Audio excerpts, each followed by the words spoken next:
All right, everybody, let's get started. I hope you enjoyed starting with Hey On because who doesn't? I'm Marcy. If I haven't met you yet, I'm the head of community engagement at Gather Round. I think we're going to have some people coming in. So welcome, Christina. Welcome, Nasi. Welcome, Shauna. Okay, people just coming in. Amazing. You all are here to see Sanjeev and Blair share all of their expertise from Gusto and Pinterest for onboarding, right? Hi. Blair, give us a little tease. I'm thrilled. We had a prep call a few days ago, and they're just so full of tips and tricks, and I'm thrilled for y'all to learn from them today. So we're going to start off. I think I warned you about this in the description of this event, but this is not going to be a webinar. This is fully interactive. I want y'all meeting each other, learning from each other. We, of course, have Sanjeev and Blair here today to learn from them too, but this is really about creating a collective experience because we all have something really useful and inspiring to share. So we're going to start off with a one-on-one a one-on-one breakout. There we go.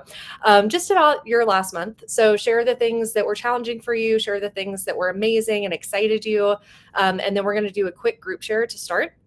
And then we're going to have about a 20-minute panel with Sanjeev and Blair. Then we'll do one more small group, and then we'll end for the day. We might have some time for live Q&A. So if you have any questions for them that you don't hear me ask, please go ahead and write those down. And hopefully we'll have a little bit of time to do that at the end too. If that sounds good, give me some reactions. Give me a thumbs up in the chat, whatever you're feeling, a woohoo, a heck yeah, whatever your chosen expletive is today. Don't make it too dirty, but okay, cool. Well, let's go into one-on-ones then, and I will see you back here in 6 minutes. Have fun. Oh, and if you haven't been in Gather Room before, there's going to be conversation prompts on your right-hand side. You can flip through those to guide your conversation.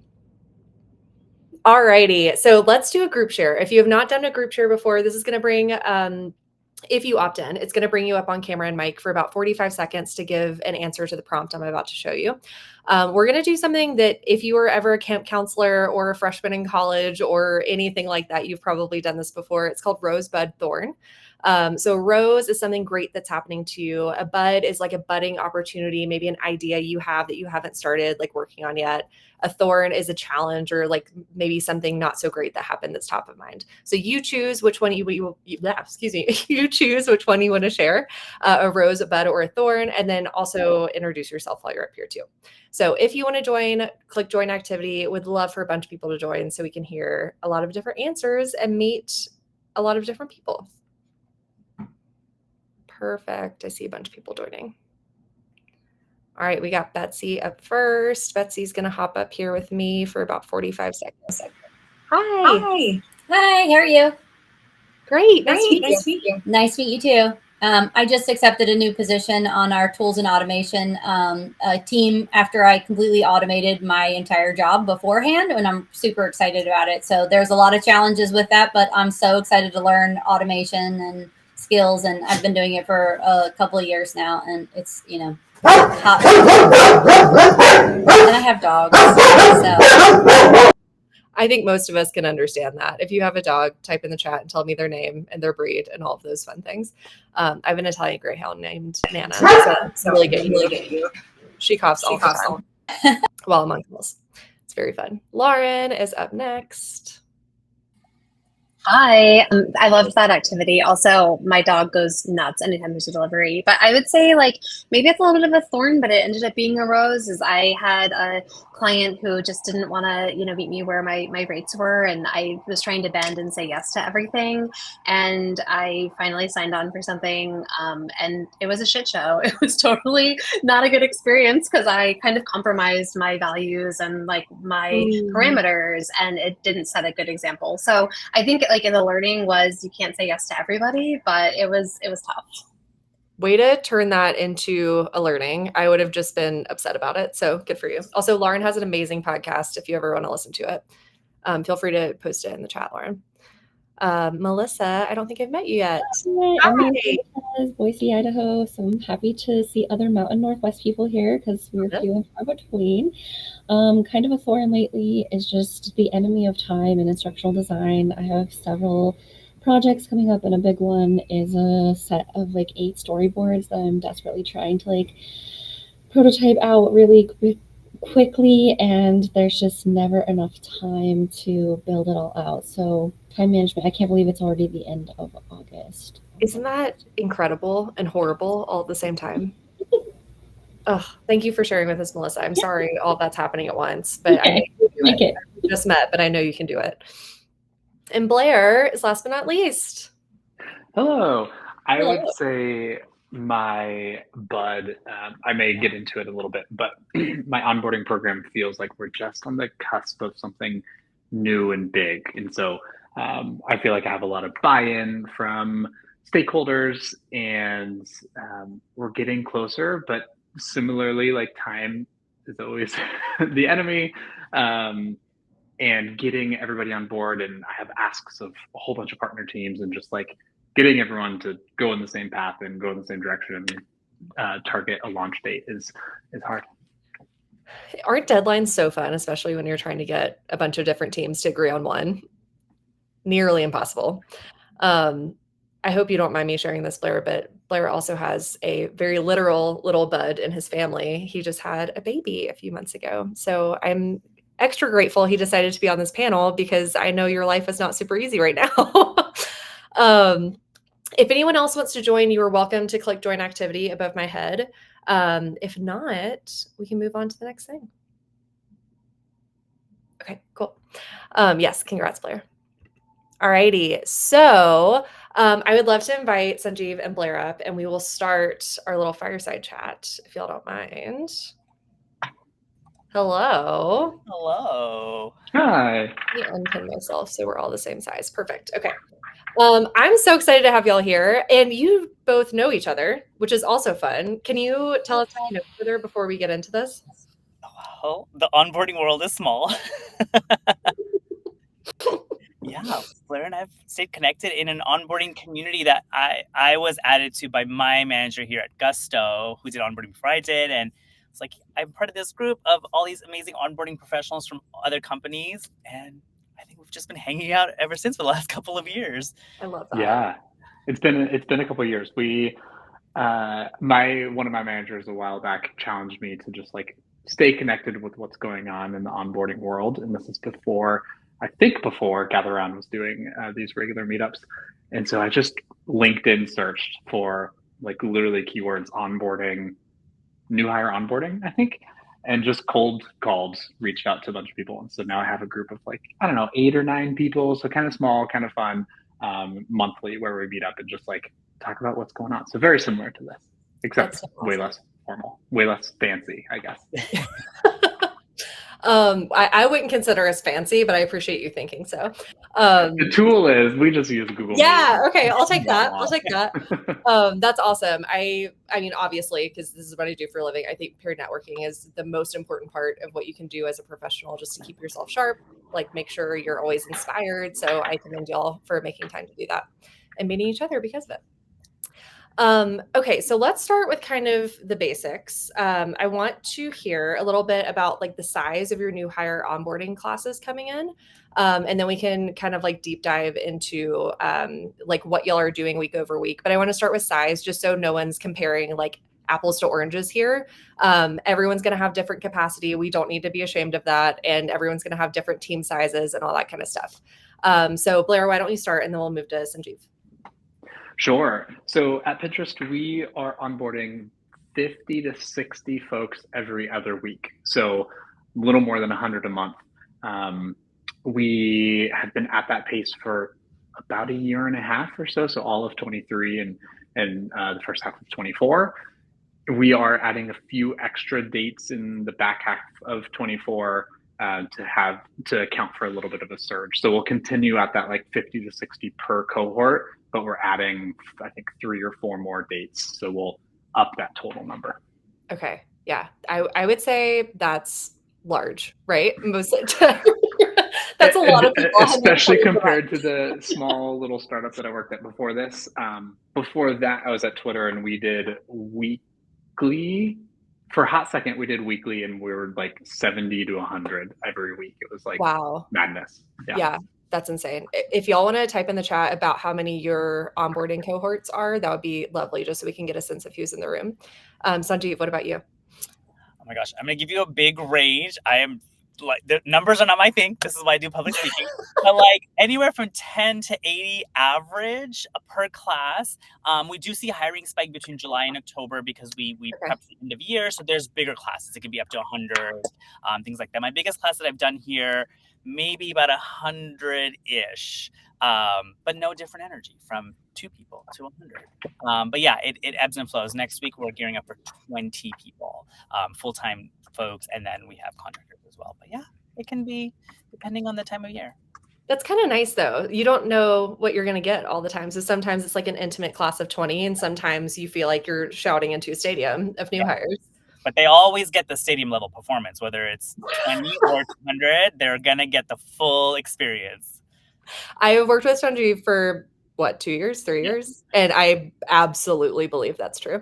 Every time I'm in a room with both of you, I've known Sanjeev for longer. I just feel so good afterwards. So thank you for that. Okay, so let's dig in a little bit deeper. First, let's talk about like schedules, and then we'll dive deeper into kind of like what you're doing on each day. So each of you have chosen a bit of a different schedule for your new hire cohorts. And I want to hear what that is and also why you chose it. So Sanjeev, why don't we start with you this time? And then we'll go to Blair. Yeah, our onboarding schedule is the first 3 weeks of every month. So the last week of the month, we don't do an onboarding. So today's a good example. We didn't have onboarding this week, and we onboard on the first 2 days of the week. So usually Monday, Tuesday, but if it's a holiday on Monday, it's Tuesday, Wednesday.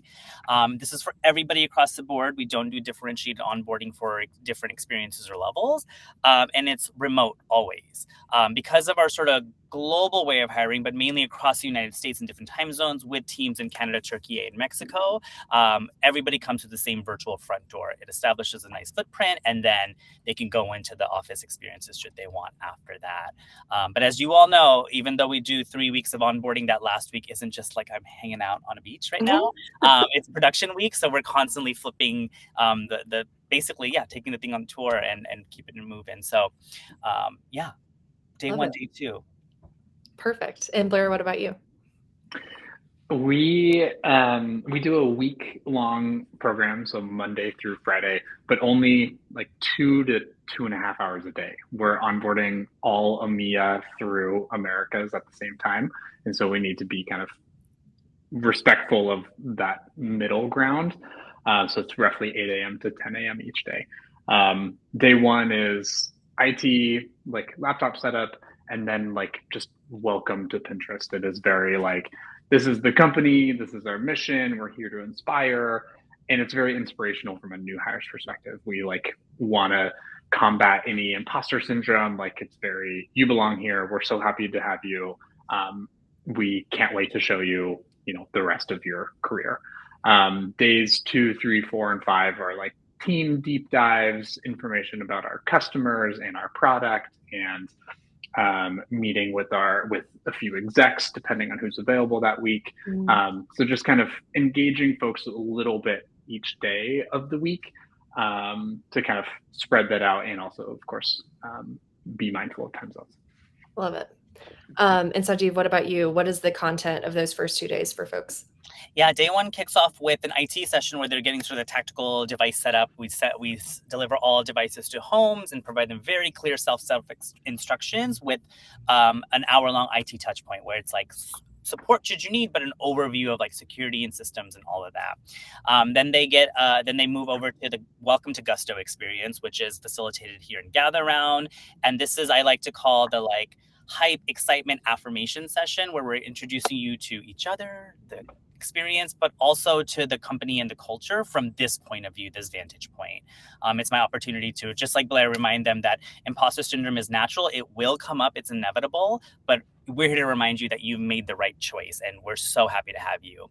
Then we do transition over to a couple more tactical things like onboarding action items, things like for US folks, I-9s, since those are time sensitive and we want to action on that right away. That's a day 1 task, as well as introducing them to the benefits overview of like, here's the options and processes. You'll have a benefits office hours. Here's what you want to sort of take care of today. So it's a mix of cultural and tactical.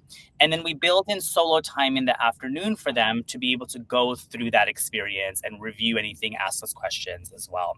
And then day 2, we kick off in Gather Round for the Gusto 101 to really understand the product at a really high level, what we do, who we serve, how we work together, to sort of like, oh, now I get what Gusto. It's more than just payroll. We give them a nice soundbite or however they want to craft their LinkedIn bio or post or whatever it might be. And then I move into a session that's tips and tricks, techniques and tools, where I introduce them to high-level overview of the specific areas that they'll reference a lot. Like, here's some best practices about Slack. Here's just some of the things that you want to know about. Like, for those of you going to the office, here's the vibe. Things that we've sometimes started a new experience with, and you're like, I wish somebody told me where the bathroom was, or I wish somebody told me what's the energy around sort of asking for PTO or whatever it might be. I try to give them all of that in a very clean session. And then that second half of day 2 is built-in time for them to work on compliance trainings. It's a solo time. While we do give new hires 30 days to complete their compliance trainings, we flag that this is really the only sacred time that you'll have in your journey as a new hire where it's quiet and nobody's bothering you. So get these done right away and take care of them. And then we'll sprinkle in other touch points like founders chats and things like that later, a few weeks later. But after day 2, they move to their role-based experience. So they'll go meet their manager. If they have a specific role-based training cohort, they'll do all of that. So really, I'm holding their hands with white gloves firmly attached and taking them all the way through to their team, and then providing them the support as they need during week 1, month 1, year 1, etc. Love it. Perfect. And I want to get into a couple of things from our prep call that like really stood out to me. And they're things that like y'all probably just think are second nature, but I really think they make the difference to your new hires. So Blair, you mentioned there's something you do in one of your sessions to like drastically increase the amount of feedback you get from new hires. Can you remind us what that is? Yeah. I can't claim to have come up with this idea, but I have since evangelized it. So steal it as you'd like. When you want feedback survey feedback from participants, y'all have been a participant of something where you got a feedback request later on. You're like, man, I'll do it later, or maybe I'll just never do it. The key to getting people to actually doing surveys is to pause and give time in the middle of a session and then continue the session. So it's not like, here's a link for the survey. Okay, bye. Love you, mean it. It's like, here's a link for the survey. I'm going to stop talking for 60 seconds. It should take you literally 25 seconds. It's only 5 questions, all quantitative. So 1 through 5 from strongly disagree to strongly agree. And it more than doubled our survey responses overnight. So highly recommend just like spending some time. So I created an entire 15-minute wrap-up session, literally with the one goal of having 60 seconds for survey feedback completion. And so I used the rest of that time to say like, here's a recap of what we covered. Here's what's happening next in your onboarding journey. Thank you so much for being here. This has been so much fun. Here are some extra resources. Love you, mean it. Love you, mean it, babe. That is so smart and so powerful because, I mean, it seems just like a little survey, but that is one, how you're getting graded on your work. And so that gives you a lot more data to play with. And it means that you're actually getting their feedback so you can make improvements to onboarding continuously. So it's really helping them in the long run too. I love that. And then Sanjeev, you were sharing something about setting expectations in the first couple sessions of the first couple days for your new hires. Can you share a little bit more about that? Yeah, by the way, I love Blair's tactic. This is something I'm incorporating into the onboarding sessions literally starting next week. And Shauna, love this idea, holding some swag hostage. I do that in my tips and tricks session for them to do a scavenger hunt, and then I'll give them like a surprise gift. It was planned. They don't know what you gotta pull out the bells and whistles wherever you can. But one of the things I like to set expectations on in onboarding is that I like to dispel a lot of mindsets that a lot of people hold around work when they come to Gusto. I know that, and please let me know in the chat if you've ever heard this terminology. An industry term that I've heard a lot is it's like drinking from a fire hose. +1, thumbs up. if you've heard that, let me know in the chat, because I'm always curious to know if the context behind that. And I feel like an overwhelming, energetic, hell yes, we have heard that, and we've experienced the fire hose, and I have drowned because of the fire hose. And the terminology, to give a little context to that idiom, is that there's a lot of information coming your way and you're struggling to take it all in. Again, heard a lot of it in onboardings and orientations and things like that. Now, I'm just going to get on my little soapbox for just a second and just showcase that for me, hearing that term just doesn't feel good. It feels a little toxic. It feels a little like mean. And if I was going to meet somebody or an experience for the first time and they blasted me with a fire hose, there will be a little conversation after that, and it's not going to be a pleasant one. So I really love to radically shift the mindset of how we work. I'll come into onboarding again and gather around. It's the best way for me to dispel a lot of those mindsets that we hold around work. First, I honor that anybody that's gotten a job, especially now, you have jumped through so many hoops. I don't know your journey before you gotten here, but you may have been without a job or may have been struggling or really like tried to manifest this experience, and you're on the other side of this ask. And I'm one of the first people to say, congratulations. You can take a breath because you have made it to this moment. And I'm so happy for you. And what we're going to do for you is help you build a foundation that is based on stability, strength, and a slow experience. So that way your structure upon it is going to be stronger. One of the tenets we hold true at Gusto is we go slow to go fast. Build with patience, with care, with intention, and fortify everything. And then everything else builds that. So gather rounds is such a fun tool for me to be able to really be the evangelist for like the anti-fire hose term, because I get to start it with music and emojis and fun questions and vibes. And you see a lot of people who are like, I'll get a lot of messages like, am I supposed to be listening to this song? Am I allowed to watch a music video? Yes. Like, this is how we're starting work. It's allowed me to use this tool to say, we're not going to blast you with the fire hose. Absolutely not. I'm not that human being. I will never do that to you.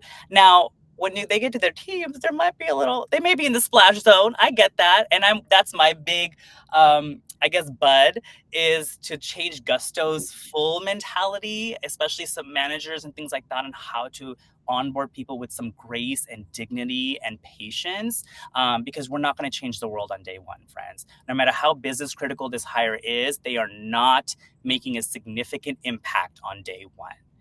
They will take their time, and once they get that footing, then they're able to do that.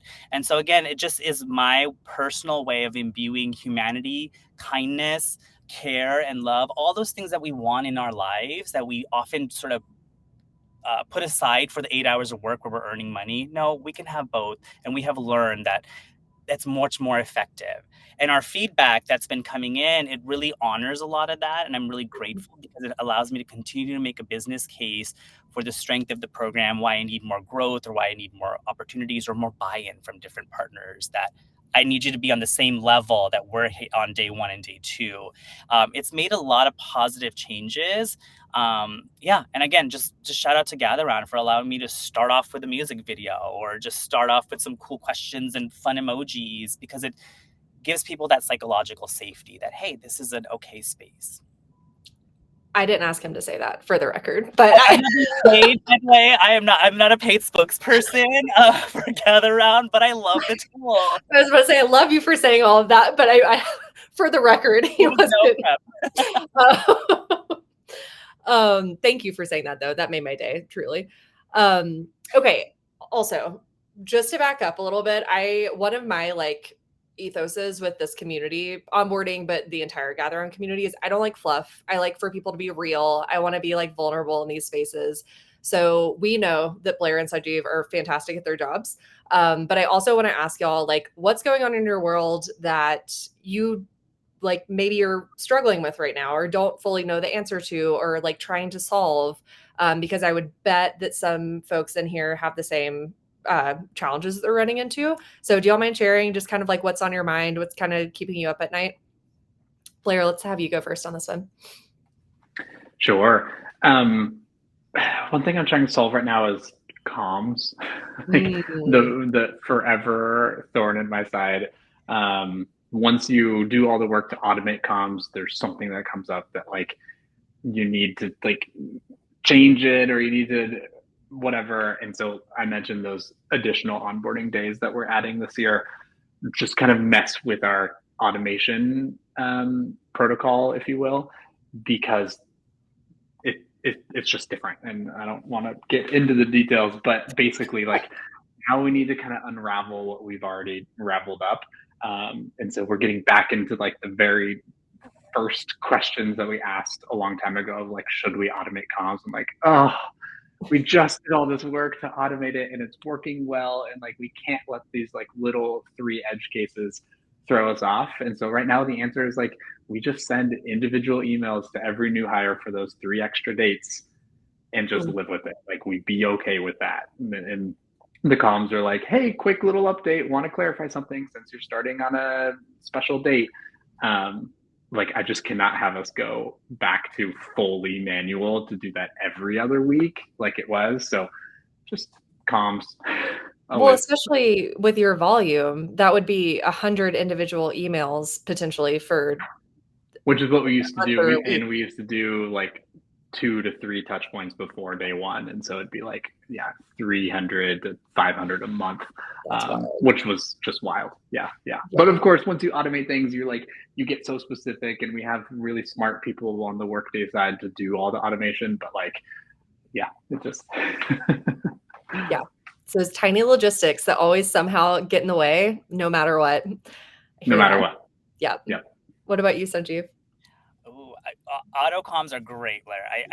So I worked in tandem with Elisa, who's the coordinator for onboarding. So I'm basically front of camera. She's behind the scenes, the producer, and she has worked for the last couple of years to automate, but also sort of find balance of like, sometimes you gotta send that little extra touch point out, but oh my gosh, automated comms are really the way to do it. It just gives us a lot of just peace. So shout out to you for achieving the heights you have. I think for us here at Gusto, I mentioned this a little bit, but it's alignment across the board in terms of like managers that are receiving new hires. We build a great set of comms and templates and like literally everything. But friends, I know we're in a safe space. No one reads anything. I mean, I was having a moment where I'm like updating the like draft onboarding plan. Like, you have a new hire and we email them. We'll AutoComm, Slack, like everything. And it'll be to the point of like, I'm literally writing everything for you, but people will just sort of not. And so I'm like, in those moments of frustration, I can't even give you a pretty answer with a bow to be like, and it's wonderful. No, what am I gonna use? Pictures, like slideshows? Like, I'm sort of banging my head in that moment with a little bit of grace for myself. But yeah, today I just sort of had a little epiphany to be like, should I just create a document on like my first one-on-one with my manager? Here's what I need to ask. Do I put it on the new hires now? So I'm toying with that. I'm going to draft something. And Marcus, I love this. We use staff-based. And one of the reasons why we moved to staff-based, so we can get some of the click rates, so then we can present data to our managers to say only 1% of people are opening this, but 100% of people are asking me the questions that are in the emails that we send out. And we're looking at a tactful way of presenting some of that spicy data. And as you all know, it's about the buy-in. And so we can fight the good fight all we want. We can create all the wonderful programs that we want, but if they're not being digested in the way that they're meant to be, then it's up to us to pivot and to sort of, I have to be malleable. I have to be flexible in the space to just understand that maybe there's a new approach we can try. So short of me doing TikTok videos and trying to dazzle them for 13 seconds or whatever it is, I'm open to all suggestions. You can always email me after this. We also like take a slightly more aggressive stance of like, some things we tell new hires, your manager should have already blank, or shared blank, or explained blank. And so I'm like, that's on your manager if they haven't already done it. And potentially the new hire goes to the manager and is like, hey, where is this? It's a little too late to like, the manager has now already not done it, but managers are consistently hiring. And so hopefully it's building the right, the right behavior. Do you all like assess manager impact in any of your surveys from your end? We do, so we also do 30, 60, and 90-day surveys, which are much more in depth than the day 5 or week 1 5-day quantitative question. And they do start to get more into like, my manager set me up for success and I feel welcome on my team. And I know like my team's software and my team's whatever, all that type of stuff. So it gets a little away from like our new hire onboarding experience, but it does help us understand. And what we found is that teams with supplementary onboarding, so like sales specifically and engineering also, they do a really good job of like onboarding for their roles and for their functions. We get much higher survey responses from those folks because they've been given a better kind of full on onboarding experience. Love that. Just at the beginning of August, I redid our survey. Now we do after the 2-day onboarding experience to assess ROI impact as the experience.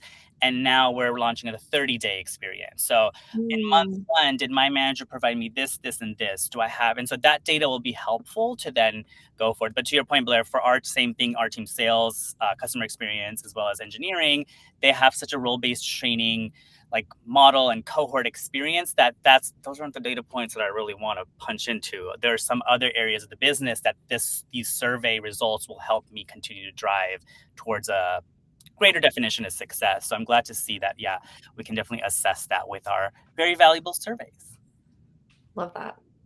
Also, I'm sorry I left y'all for a second. I was plugging in my computer because would not be a great look if my computer died during a community event, you know? Yeah, we're fine. Yeah. I was like, we've got this for a second. It was the opposite reaction of like, ooh, the teacher's left the room. It was like, oh no, mom's gone. What do we do? What do we talk about now? Yeah. Okay, I really want to, we don't really have time for this question, but I still want to ask it because it's one of my favorites. So let's do like a rapid fire, like 30-second answer for this one. What is something you're really excited to be working on right now? And Blair, I hope you have the same answer as you did the other day about the, okay. Sure. Yeah. Take it away and then we'll go to Sanju. So we're building a session for new hire week 1 called How We Make Money. At Pinterest, we're so focused on inspiration, and inspiration is the name of our product, and we do that internally as well.